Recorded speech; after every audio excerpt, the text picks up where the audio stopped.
Alright guys, balik lagi sama Ketua Sekte. Gimana kabar teman-teman semuanya? Baik-baik aja ya kan?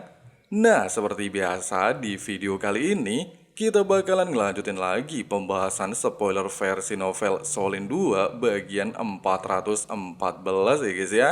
Dan buat teman-teman yang baru gabung, atau belum sempet nyimak pembahasan spoiler bagian sebelumnya, Abang Frank saranin nonton dulu ya guys ya, supaya teman-teman gak gagal paham ngikutin kelanjutan alur cerita spoiler di bagian kali ini. Linknya ada di kolom deskripsi. Oke lah guys, nggak usah kelamaan lagi di awal video, langsung aja kita terobos versi novelnya ya guys ya.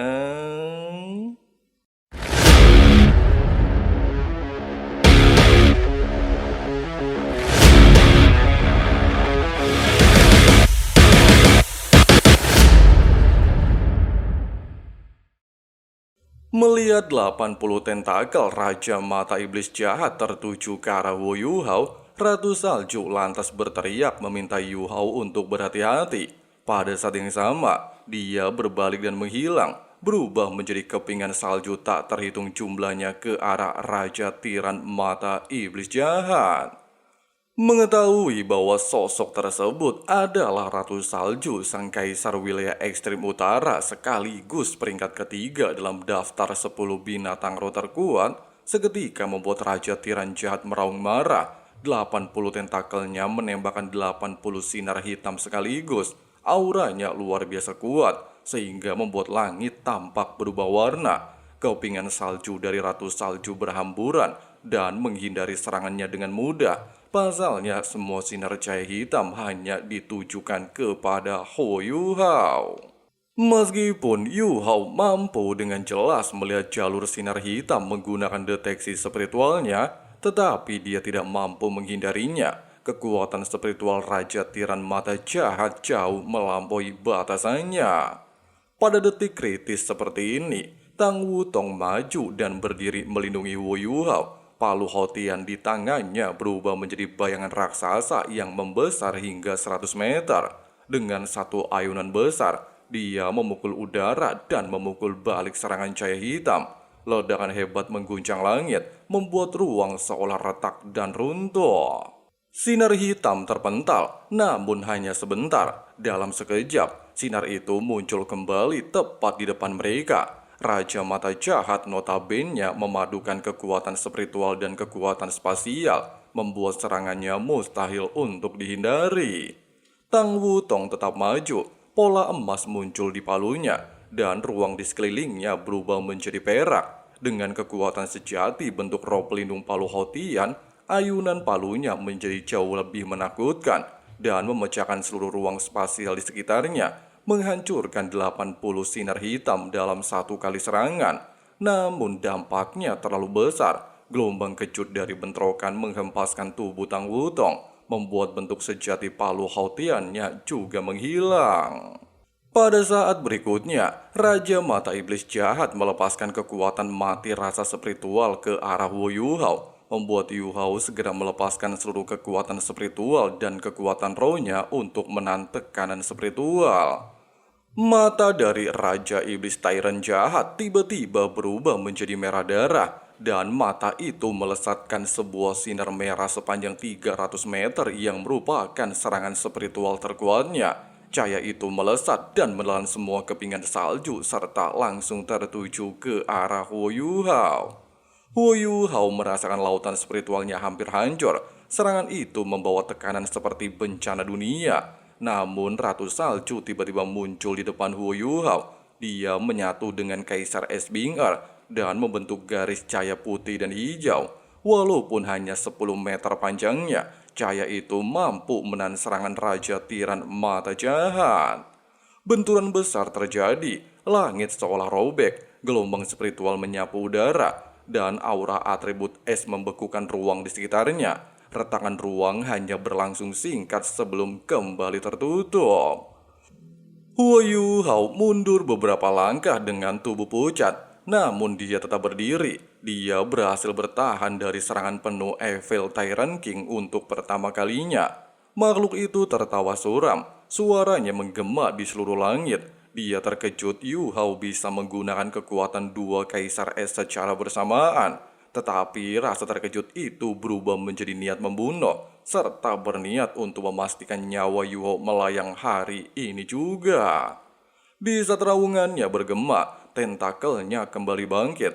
80 sinar hitam kembali dilepaskan. Kali ini lebih padat oleh kekuatan spasial dan efek mati rasa spiritual. Serangan itu hampir mustahil dihancurkan maupun dihindari.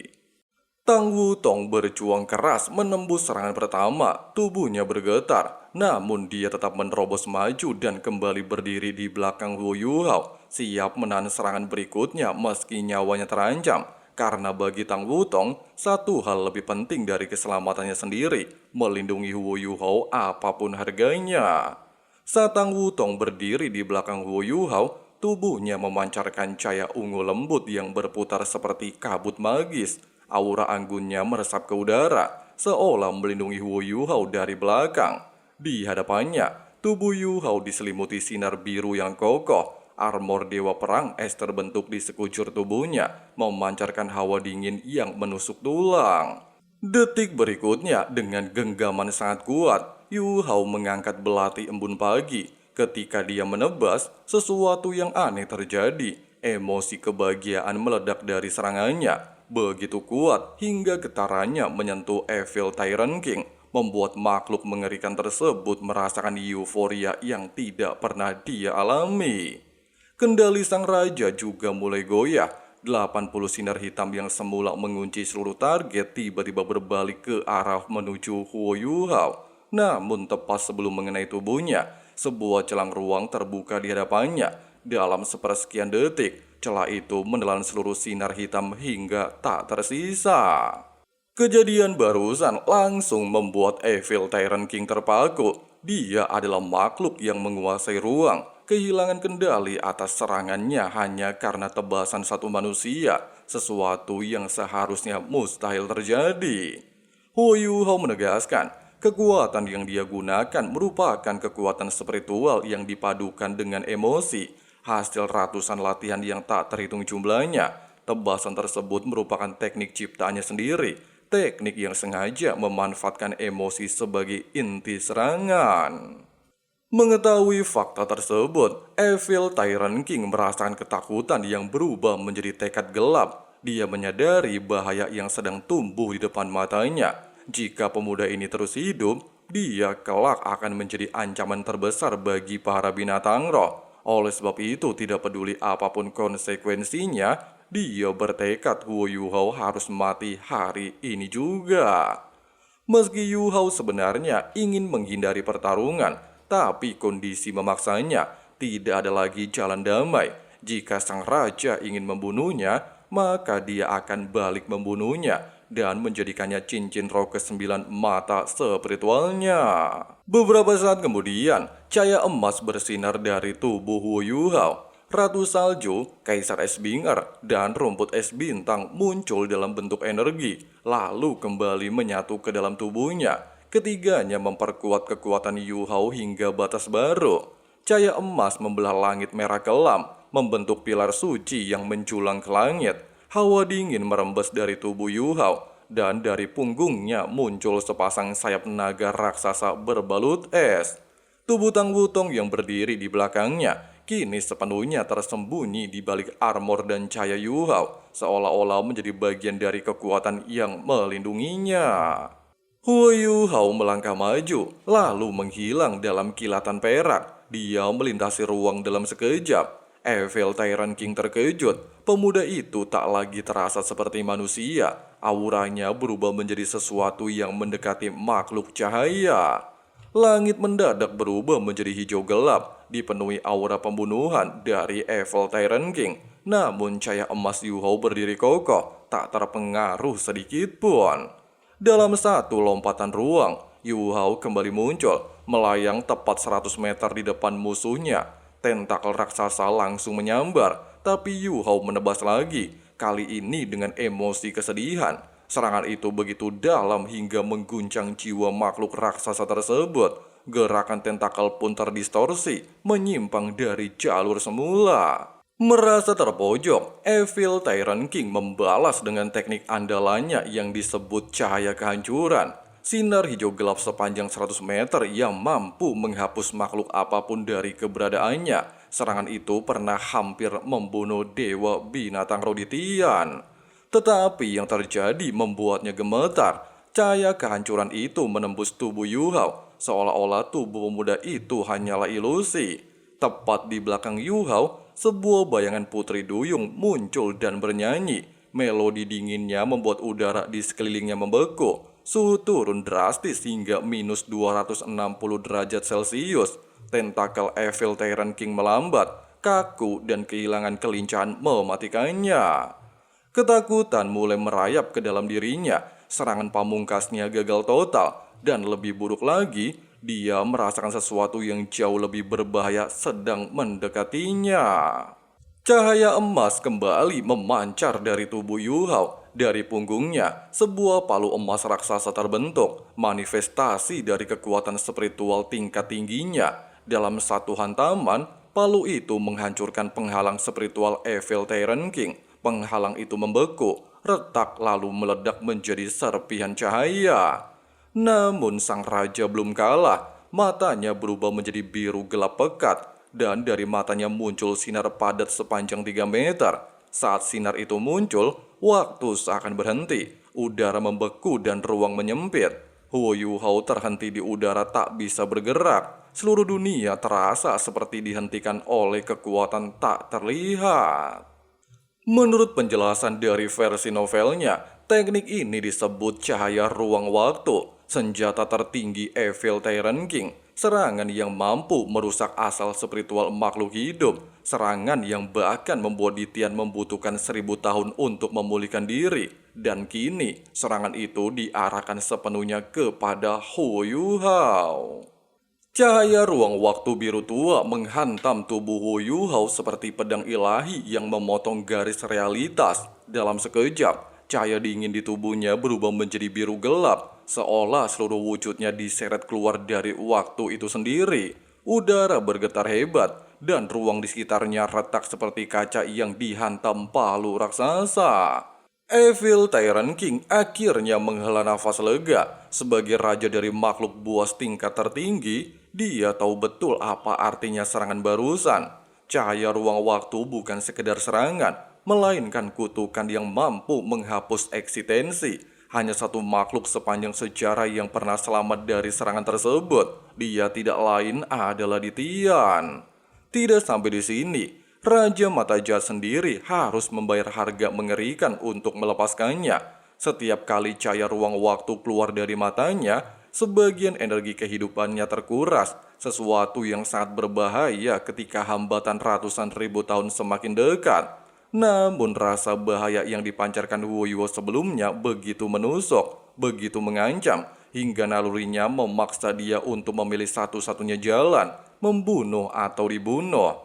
Dia sepenuhnya percaya pada indranya. Sebagai makhluk yang hidup ratusan ribu tahun, dia tidak pernah meragukan instingnya. Namun sayangnya, tepat saat dia ingin merasakan kepuasan kemenangan, tubuh raksasanya bergetar hebat. Sebuah gelombang niat yang kacau dan kuat meledak keluar dari tubuhnya, menyapu pepohonan dan menciptakan badai kecil. Bahkan muncul rasa ketidakpercayaan. Sesaat sebelumnya, dia merasakan teknik cahaya ruang waktu telah menghapus wujud musuhnya. Tapi kini sebuah bilah es dingin telah menembus tepat di pusat pupil matanya. Rasa sakit itu begitu tajam, begitu asing, hingga otaknya yang perkasa tersentak dalam kekacauan. Di hadapannya, tubuh Huo Yu Hao kembali muncul dan memancarkan sisa-sisa cahaya biru samar. Mata Yu Hao yang kini menyatu dengan Tang Wutong bersinar biru es yang menusuk. Lebih dingin dari es kutub, lebih tajam dari belati yang dia bawa. Bukan lagi warna emas, melainkan warna biru kematian. Sesaat kemudian, diikuti dengan nyanyian Putri Duyung, garis cahaya biru es meluncur ke dalam pupil Raja Mata Jahat. Kabut es berputar dan dalam sekejap, belati embun pagi menghilang dari tangan Yu Hao, menancap sepenuhnya dalam organ paling vital milik sang raja.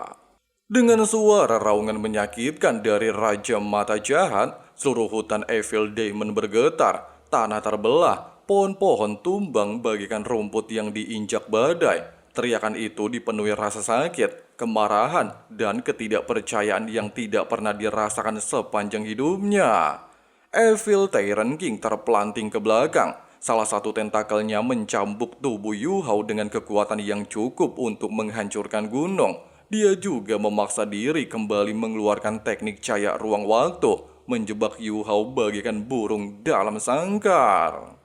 Namun sayangnya, rasa takut telah menyelinap ke dalam pikiran Raja Mata Iblis Jahat. Di dalam pupilnya yang retak, garis-garis es menyebar, memakan daging dan sarafnya tanpa henti. Tidak ada darah yang keluar, hanya embun beku, seakan cairan hidupnya pun telah membeku sebelum sempat mengalir.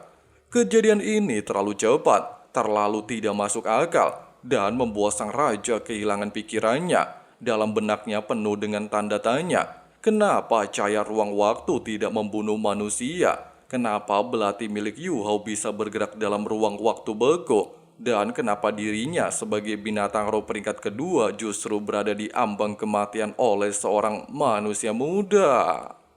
Sementara itu, Huo Yu Hao membeku di udara hanya dalam waktu 2 detik. 2 detik yang terasa seperti seabad di tengah kekuatan ruang waktu. Begitu tubuhnya pulih, dia tidak melanjutkan serangan. Dia tahu peluang itu telah berlalu. Sebaliknya, dia memutar tubuhnya dan melesat pergi dengan kecepatan yang merobek udara.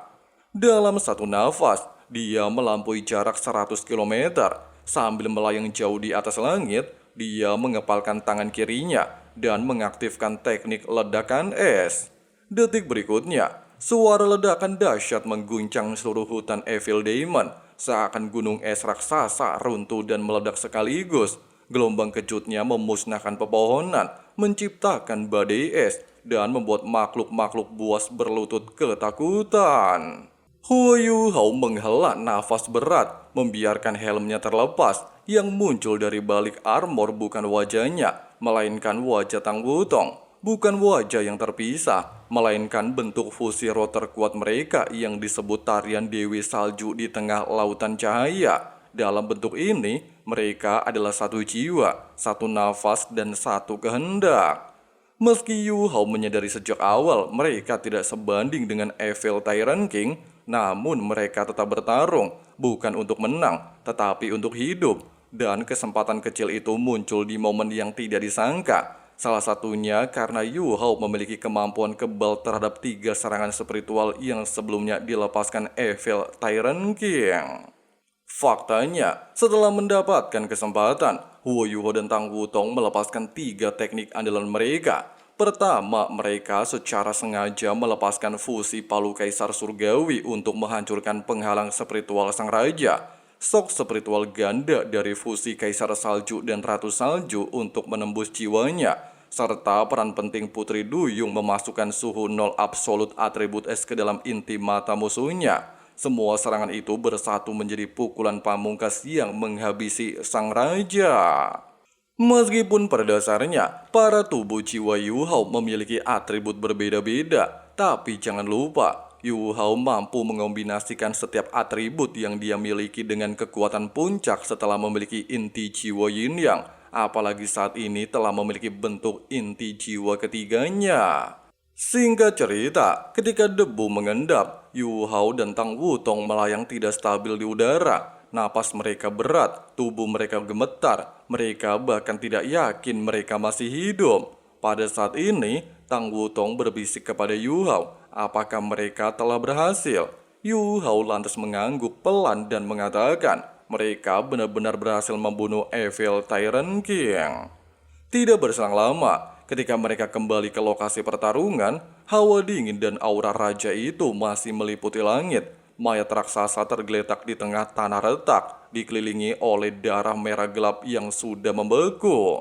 Belati embun pagi melayang diam di udara. Di sampingnya, cincin jiwa merah gelap dengan 7 pola emas berdenyut pelan. Dan di tengah cincin itu, sebuah mata biru gelap yang merupakan tulang roh eksternal berkedip tak beraturan.